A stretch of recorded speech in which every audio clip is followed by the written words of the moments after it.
রাত তখন গভীর, কালো অন্ধকার ছেয়ে রয়েছে চারপাশে।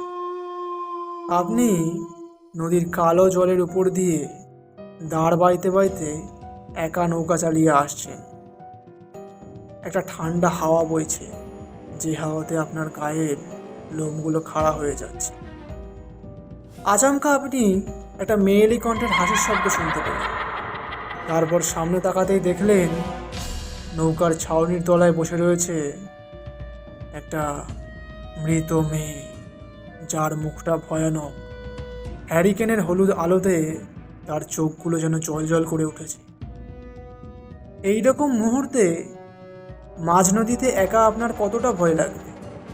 আমাদের এবারের গল্প নিতাই মাঝির নৌকা। গল্পটি শুনতে হলে চলে আসবেন বুধবার ঠিক রাত 8টায় ভৌতিক আড্ডা চ্যানেলে।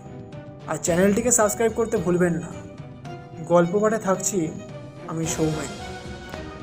তাহলে দেখা হচ্ছে বুধবার ঠিক রাত 8টায়।